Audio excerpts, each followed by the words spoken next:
ஊர் விட்டு ஊர் வேலைக்கு போகிறோம் பார்த்தீங்களா, தூக்கமே கடுகளவு வராது. என்னத்தை தான் நம்ம இடம் மாதிரி தூங்கினாலும் தூக்கமே வராது. கொசுக்கடி உரிச்சு எடுத்துட்டு எப்படா நம்ம சொந்த ஊருக்கு வருவோன்ட்டு இன்றைக்கி மத்தியானம் ஊருக்கு வந்து சேர்ந்தாச்சு. கன்னியாகுமரி போயிட்டு அப்படியே கன்னியாகுமரியில் போய் கொஞ்சம் சுற்றி பார்த்தோம்.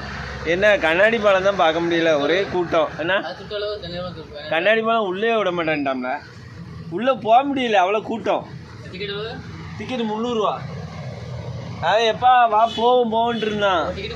ஒரு டிக்கெட்டு 300 ரூபா ஒரு ஆளுக்கு. ஒரு டிக்கெட்டு 300 ரூபா. அப்புறம் வந்து அது வந்து ஸ்பெஷல் டிக்கெட் தான், பஸ்ஸில் தான் போனேன். ஸ்பெஷல் டிக்கெட் 300 ரூபாடே, சாதா டிக்கெட்டு 100 ரூபா. அது கூட எங்களால் உள்ளே போக முடியல, ஏமாந்து வந்திருக்கோம் இன்னைக்கு. சரி, வீடியோ தொடர்ந்து பாருங்கள். கன்னியாகுமரி போன அனுபவம் நல்லா இருந்தது. என்ன அந்த கண்ணாடி பாலத்தை தான் பார்க்க முடியல. 100 ரூபா. ஆமாம். வீடியோ பிடிச்சா லைக் பண்ணுங்கள், கமெண்ட் பண்ணுங்கள், மறக்காமல் சப்ஸ்கிரைப் பண்ணிடுங்க. நன்றி.